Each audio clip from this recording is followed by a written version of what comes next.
There are a couple of words that we use when we talk about government, particularly with regard to spending, that I don't think a lot of times we really think or consider the sort of definitions of those words.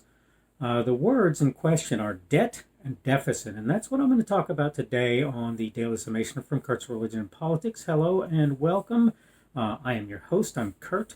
Welcome to the video and so forth. If you're on Rumble, on the podcast, and on YouTube, I'm glad to have you along today.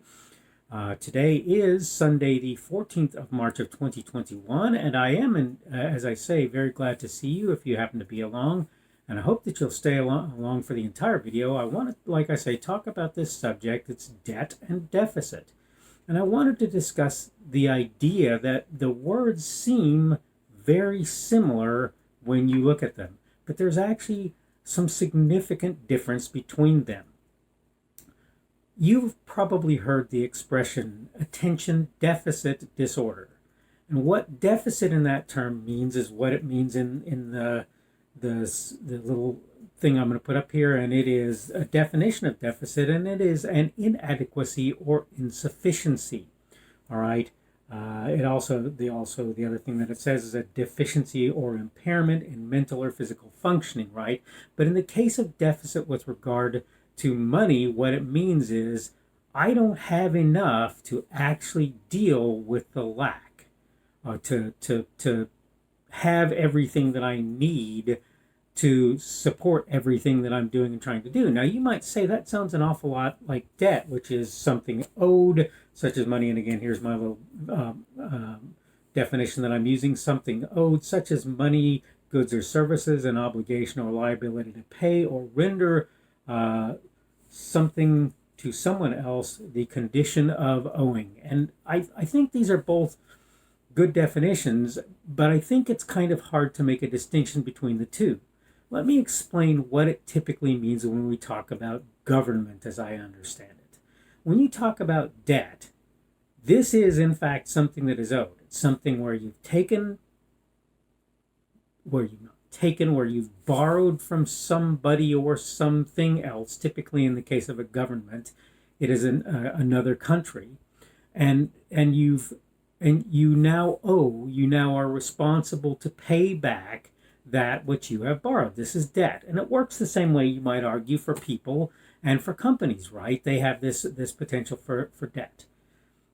Equally, people and companies can have a potential for deficit. And in that case, when you're talking financially, the deficit that you're talking about is that amount that I do not have and therefore cannot pay back. Now, you can argue that there appears to be deficit when somebody borrows money that they can't pay back with what they currently have available to them. But the difference is, in my mind, between deficit and that which you cannot pay back at the moment is that you have an expectation that you will earn the money that will allow you to pay back that which you have borrowed. And that is not what I consider to be deficit in the real, meaningful use of the expression. In the real and meaningful use of the expression, deficit is talking about that which you do not expect to get back. You do not expect to earn, not get back, but come into possession of in order to make it possible for you to deal with that which you lack. Now, it's fair also to say that deficit is just really something that I lack as a general thing without me owing anything. So when you talk about attention deficit disorder, you're saying that that individual lacks attention. They don't have the ability to attend at the level that they need to do. You can make that argument, and I think that's a fairly reasonable, proper argument. And the point of deficit, like I say, in the government sense, though, is that you don't have that thing that you would need in order to pay back that which you had borrowed. And again, you can argue that you're at you have deficit when you currently don't have that money, that substance to pay back that which is owed, even though it's something that you believe that you're going to have in the future. And in fact, I found myself in situations where I thought, yeah, I should be able to pay this back. And I found, yeah, I really can't for one reason or another. The difference is when people intentionally push themselves into situations they know are deficits which are not likely to be resolved. And this is what I see happening in government a lot. I see government entities borrowing money, getting themselves into situations that they're never going to get back from. Okay?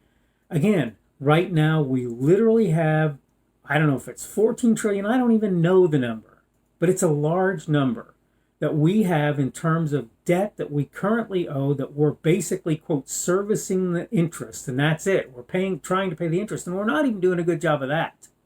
But we're certainly not paying the debt itself at this point.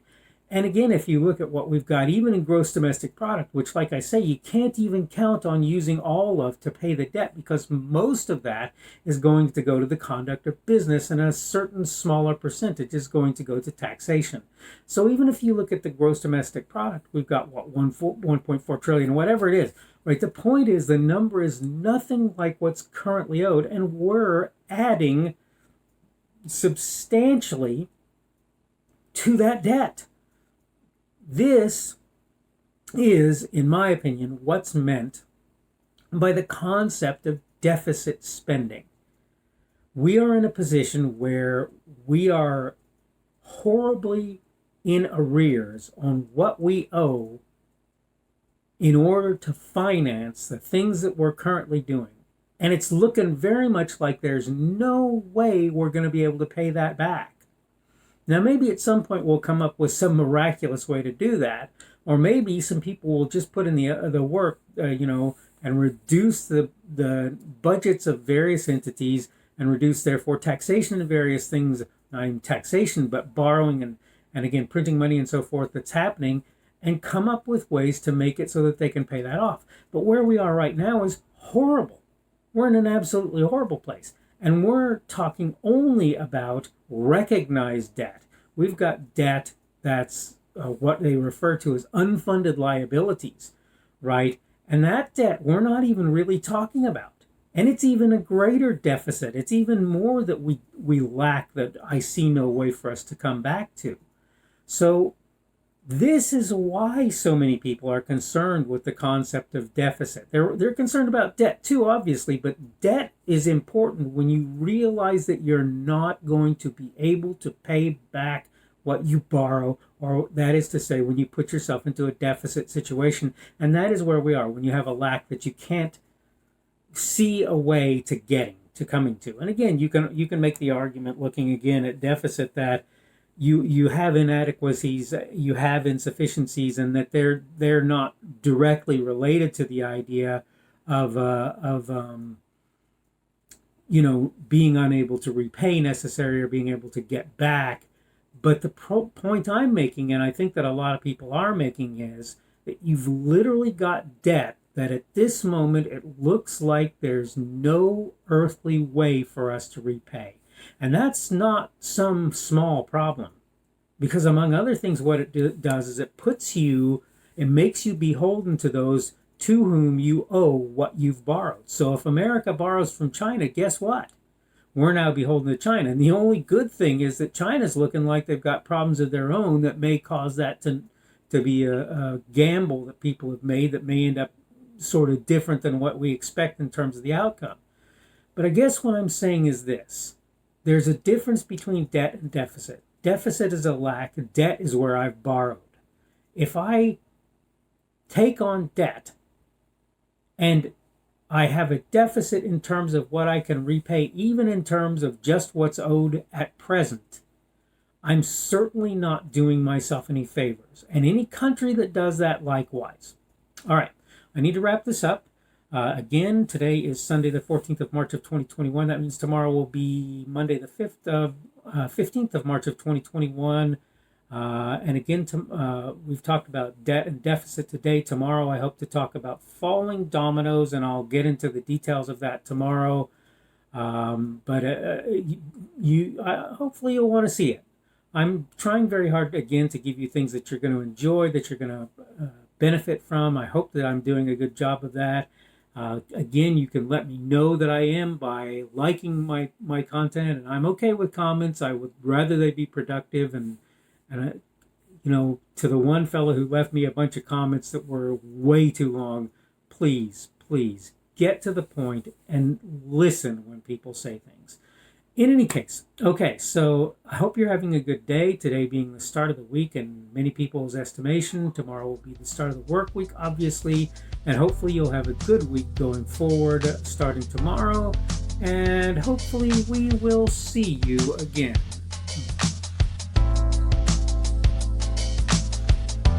The speaker on this edition of the Daily Summation is Kurt Schubert.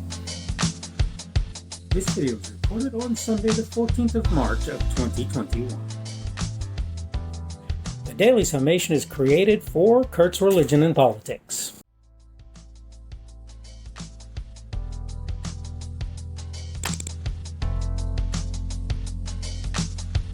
Thanks for watching this edition of the Daily Summation from Kurt's Religion and Politics. I hope you found it entertaining or instructional, or maybe both. If you want to see more from me, you can go to blogs.kpschubert.com. That's blogs.kpschubert.com. I am on Twitter, Parler, and Minds.com. My handle on each of those is @kpschubert. That's @kpschubert. I have a Rumble and a YouTube channel. They are the Kurt's Religion and Politics channels on Rumble and YouTube. I have a Facebook page. The Facebook page is Kurt's Religion and Politics as well. I am on Patreon. If you want to support me, that's one of the better places you can do that. And you will find me at Kurt's Religion and Politics on Patreon.